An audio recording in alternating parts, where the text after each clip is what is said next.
세계 문명에 5가지 주류가 있습니다. 메인스트림. 첫째는 중국 황하를 중심으로 한 중국 문명, 유학 문명입니다. 둘째는 인도의 인더스 간지스 강을 중심으로 하는 힌두교, 불교 문명입니다. 셋째는 히랍 아테네를 중심으로 하는 이성과 논리, 철학입니다. 네 번째는 로마의 법과 질서입니다. 우리는 로마 제국 그러면 굉장히 크게 생각하지만은 로마가 일어난 땅은 이태리 반도입니다. 이태리 반도는 한반도하고 크기가 비슷합니다. 우리 한반도는 남북한이 22만 평방키로, 이태리 반도는 24만 평방키로인데, 우리가 옛날 땅, 우리 중국 연변까지 다 합치면은 한 25만 평방키로가 넘습니다. 절대 로마의 땅, 이태리 반도가 우리보다 큰 땅이 아닙니다. 인구도 우리가 지금 남북한이 합치면은 7,500만인데 이태리 인구는 한 7천만 됩니다. 그런데 로마는 로마 천년제국을 이루어서 대서양 문명의 꽃을 피웠습니다. 우리는 이태리 반도하고 비슷한 한반도에서 땅 크기도 비슷하고 인구도 비슷하고 기질도 비슷합니다. 이태리인들과 한국인들은 국민성에 아주 닮은 점이 많습니다. 근데 어째서 이태리는 로마 제국을 이루었을까? 우리는 왜 늘 쫓기고 피해받고 일본의 종살이까지 하게 됐을까? 우리가 깊이 생각을 해봐야 됩니다. 우리 한국 교회는 우리 민족의 장래에 대해서 책임이 있는 교회입니다.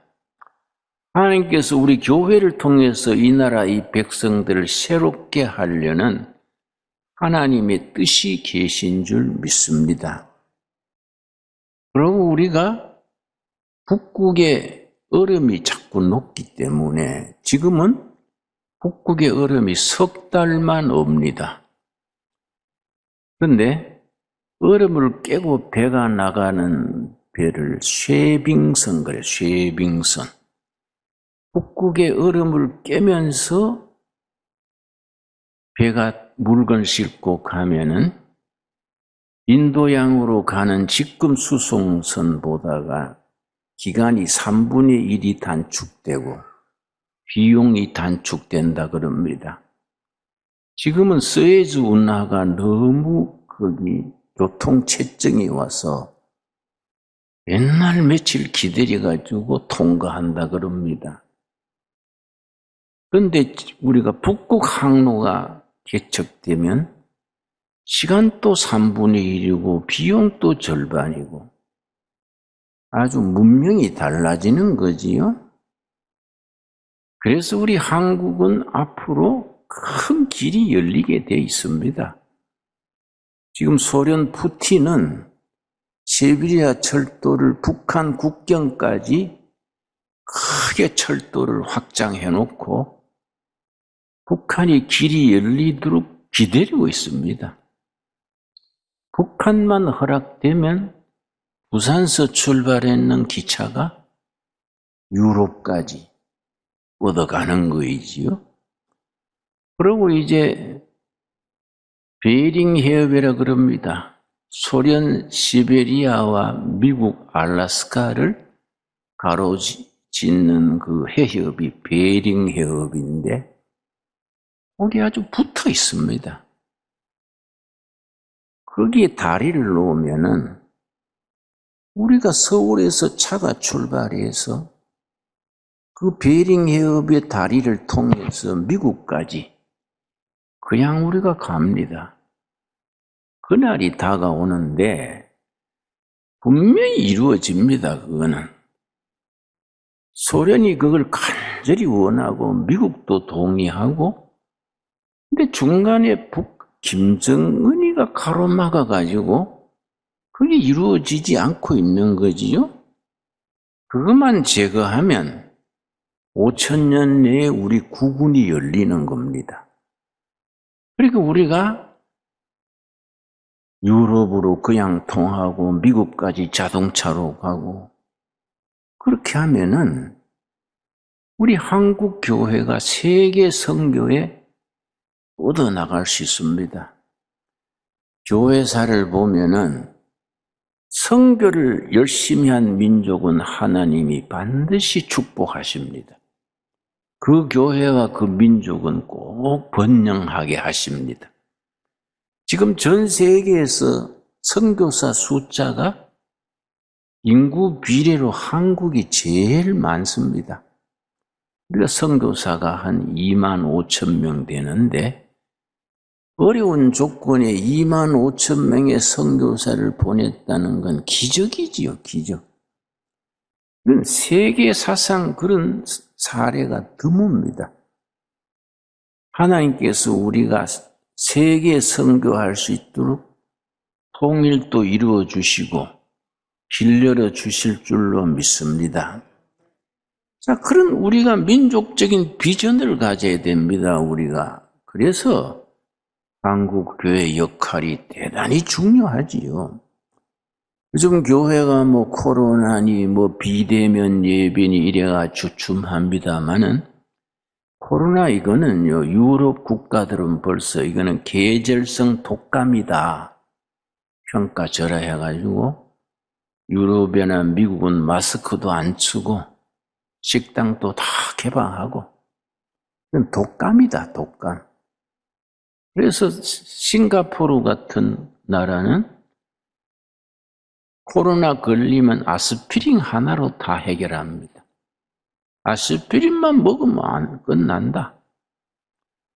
우리는 너무 요란 떨고 있는 것 같아요. 2월 넘기면은 코로나도 극복하고 우리가 선거도 치르고 우리가 한국교회가 정신을 바짝 차려서 국민의 힘을, 국가의 에너지를 하나로 모아가지고 미래를 향해서 뻗어나가야 됩니다. 주저앉아 가지고 한숨 쉬고 서로 욕하고 하면은 장래가 없지요. 이 대통령 출마하는 사람들 정견 발표하는 거 보면은 내가 좀 답답해요. 좀 통 크게 세계를 바라보고, 응? 한반도가 세계를 한번 이끌어 보자. 한번 크게 나가야 되는데 서로 쳐다보고 네 마누라가 잘못했니 뭐 어쨌니 그럼 뭐 마누라들 좀 제대로 어찌 뭐 자꾸 말해서 하니까 저 사나들이 마누라 얘기나 하고 참 쫌살이들이네. 네 마누라 내 마누라 할 것 없이 마누라들이 말썽인데 그런데 이런 걸 넘어서야 돼요. 민족적인 미래의 비전을 제시해야 됩니다. 안 그렇습니까? 근데 세계 역사의 핵심되는 주류 중에 히브리 예언자들의 사랑과 정의, 이게 아주 핵심 중에 핵심이지요. 성경의 예언자들의 전통이 세계 문명의 영적 기초를 쌓아주고 인류가 나갈 비전을 보여주는 겁니다. 여러분, 그 히브리 예언자들의 메시지의 핵심을 일러주는 것이 미가서 6장 8절입니다. 우리 한번 찾아보겠습니다. 1296페이지. 예수님 오시기 700년 전에 그때 예언자 6인조가 있었습니다. 6인조.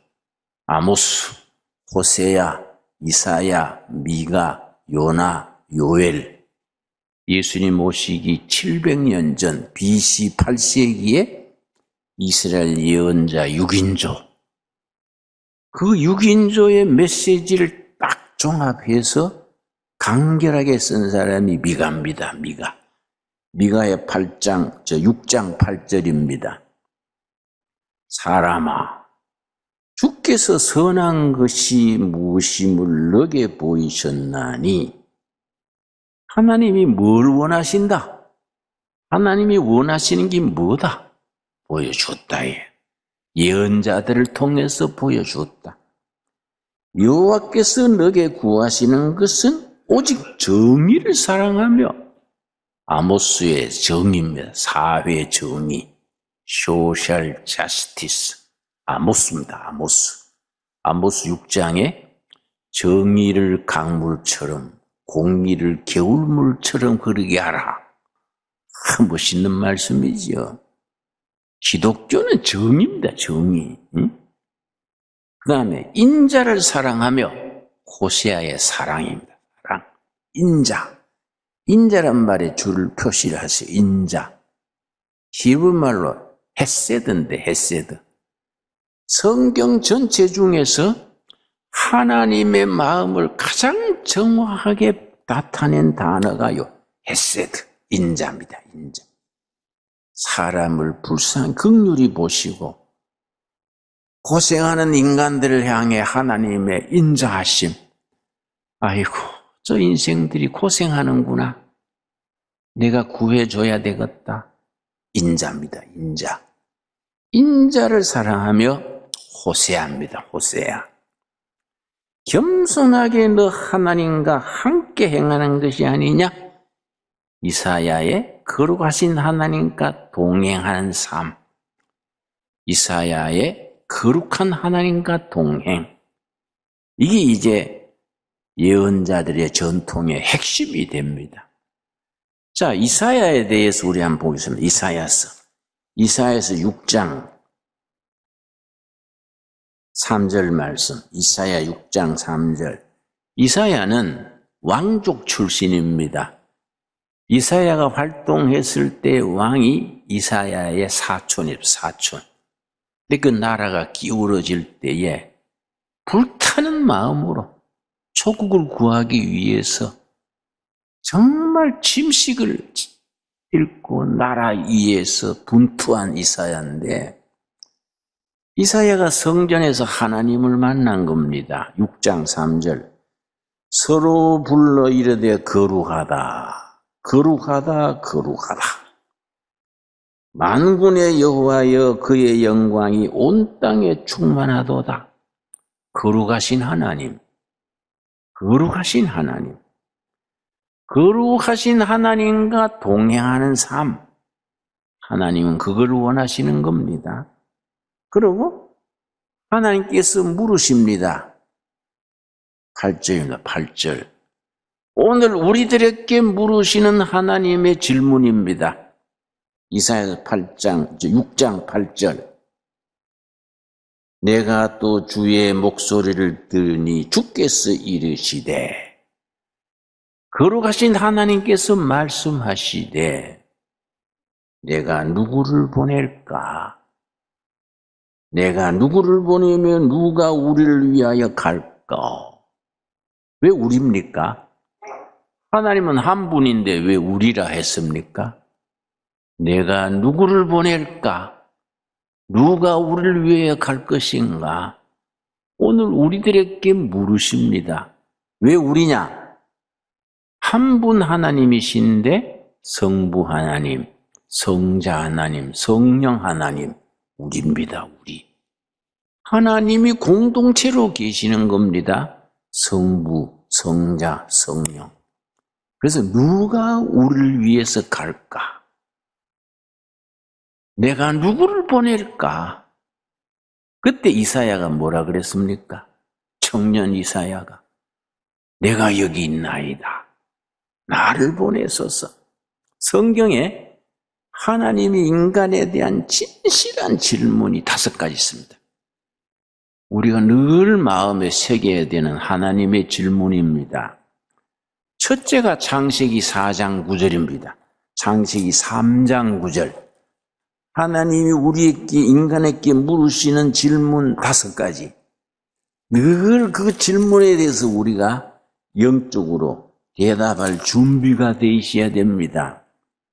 창세기 3장 9절. 여호와 하나님이 아담을 부르시며 그에게 이르시되, 말씀하시되, 너가 어디 있느냐? 아담에게 하나님이 물으십니다. 너가 어디 있느냐? 지금 또 우리에게 같은 질문하십니다. 우리가 서 있는 영적 정체성, 우리의 서 있는 아이덴티티, 하나님 앞에서 내가 어떤 모습으로 어떻게 살고 있느냐? 너가 어디 있느냐? 그 대답할 수 있어야 됩니다. 두 번째 질문은 4장 9절입니다. 창세기 4장 9절. 하나님께서 오늘 우리들에게 물으십니다. 같은 질문을 하십니다. 4장 9절.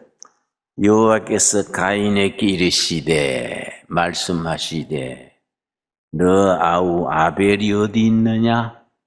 너 이웃, 너 마누라, 북한 동포, 이 땅에 춥고 배고픈 백성들 어디 있느냐? 네 동포들이 어디 있느냐? 물으십니다. 예, 내가 돌보고 있습니다. 그렇게 대답할 수 있어야 돼요. 세 번째 질문이 아까 읽은 이사야서 6장. 누가 나를 위하여 갈고 내가 누구를 보낼까? 이사야가 뭐라고 대답했습니까? 내가 여기 있나이다. 나를 보내소서. 참 위대한 대화지요. 신약에 가서 예수님께서 제자들에게 묻습니다. 마태복음 16장 5절입니다. 마태복음 16장 5절. 우리는 지금 그 예수님의 물으심에 대답할 수 있는 준비가 돼야 됩니다. 마태복음 16장. 여러분, 예수 믿는 거는 대충 그렇게 하는 거 아닙니다. 대충 적당히 하려고 하면 안 믿어버리면 돼요. 응? 예수 믿는다고 뭐 월급 나오는 것도 아니고, 뭐 승진되는 것도 아니고, 떼돈 버는 것도 아닙니다. 하려면 제대로 하고, 아니면 그만 둬버려야지. 뭐 오락가락 하는 거는 진도가 나가지도 않고, 세월만 가는 겁니다. 마태복음 16장 13절에 뭐라 그랬습니까? 15절. 이르시되, 예수님께서 말씀하시되, 너희는 나를 누구라 하느냐? 지금 우리에게 물으시는 겁니다. 너는 나를 누구라 하느냐? 베드로가 뭐라고 대답했습니까? 주는 메시아 그리스도시요 살아계신 하나님의 아들이로소이다. 여러분, 그렇게 베드로처럼 대답할 수 있습니까? 한참 생각해 봐야 될까요? 베드로처럼 선뜻 대답할 수 있습니까? 거기에 대답할 수 있는 것이 그 사람의 운명이고, 그 사람의 값어치고, 그 사람의 삶 자체입니다. 너는 나를 누구라 하느냐? 예, 주는 메시아 그리스도시요 살아계신 하나님, 내 평생의 주인입니다. 그렇게 대답할 수 있습니까? 또 이어서 물으십니다. 요한복음에 우리 주님께서 물으십니다. 5절 말씀. 요한복음 5장입니다. 요한복음 5장. 참 심각한 질문입니다. 5장 5절 말씀. 신앙생활하면서 우리는 늘 하나님의 질문에 대해서 대답할 수 있는 준비가 돼야 됩니다. 준비된 신앙. 준비가 돼 있어야 됩니다. 요한복음 5장 5절. 거기 38해 된 병자가 있더라. 나는 이 말씀 읽을 때마다 베데스다 연못가에 38년 된 병자 읽을 때마다 내 자신을 생각합니다. 거기 38해 된 병자가 있더라. 예수께서 그 누운 것을 보시고 병이 벌써 오랜 줄 아시고 이르시되, 말씀하시되, 뭐라 그랬습니까? 너가 낫고자 하느냐? 참 기맥힌 질문입니다. 그대는 낫기를 원합니까? 몇 년 된 병자라고요? 38년 된. 여러분, 자기 나이를 거기 한번 넣어 보십시오. 50살이면 우리는 50년 된 병자입니다. 80이면 80년 된 병자입니다. 하나님 앞에서, 나 자신 앞에서, 이웃과의 관계에서 우리는 몸도 마음도 지치고 병들었습니다. 뭘 하나 제대로 꾸려가는 거 없이 헛발질하고 있는 병자들입니다. 오늘 우리에게 물으시는 질문으로 받을 수 있게 되기 바랍니다. 너가 낫고자 하느냐? 그 병자가 뭐라고 대답했습니까? 7절이죠, 7절. 병자가 대답하되, 주여, 물이 움직일 때 나를 넣어주는 사람이 없어. 주님, 도와줄 사람이 없네요. 세상에서 도움받을 길이 없네요. 예수님 뭐라고 대답하십니까? 8절이지요? 예수께서 이르시되 일어나 너 자리를 들고 걸어가라. 일어나 너 자리를 들고 걸어가라. 우리에게 주시는 말씀으로 받을 수 있게 되기 바랍니다. 2022년 우리가 2월달 들어서서 하나님께서 우리에게 너가 낫고자 하느냐? 일어나 걸어가라. 아멘. 순종으로 일어나 걸어갈 수 있는 우리가 되기 바랍니다. 오늘의 본문 말씀 이사야서 43장. 내가 하도 이 말씀 읽고 또 읽습니다. 이사야서 43장. 너무너무 참 뜻깊은 말씀입니다. 이사야서 43장 18절, 19절 말씀. 이사야서 43장 18절. 너희는 이전 일을 기억하지 말며 옛날 일을 생각하지 말라. 여러분, 지난해까지 있었던 거, 슬픈 거, 아픈 거, 원통한 거 잊어버립시다. 다 흘려보냅시다. 꽁 해가지고 속병 걸리지 말고 다 십자가 밑에 내려놓고 이전 일에 매여서 우물쭈물하는 것을 쪼다라 그럽니다. 쪼다. 옛날 일에 매여가지고 헛송세월하는 쪼다가 많습니다. 너희는 이전 일을 기억하지 말며 옛날 일에 매이지 말아라.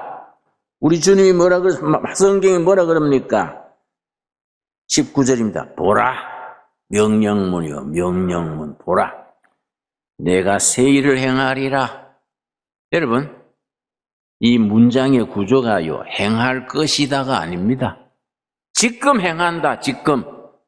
2022년 오늘 2월 며칠입니까? 지금 새 일을 행한다. 이전 일은 잊어버리라. 매이지 말아라. 눌리지 말아라.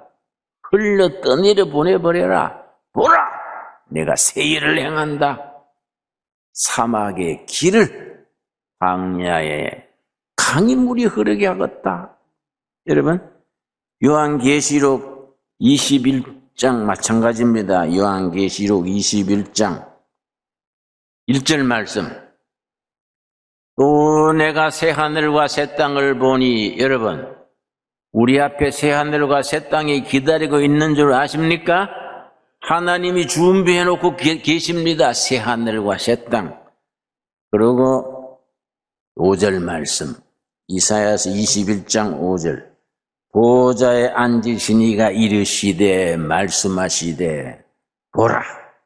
내가 만물을 새롭게 하노라. 다시 말씀하십니다. 하나님이 지금 말씀하십니다. 보라, 내가 만물을 새롭게 할 것이다가 아니에요. 내가 만물을 새롭게 할 것이다 아닙니다. 지금 새롭게 한다. 지금 보라, 내가 만물을, 너희 가정을, 너희 인생을, 너희 삶을, 너희 나라를, 교회를 지금 새롭게 한다. 우리에게 주시는 약속으로 받을 수 있게 되기 바랍니다.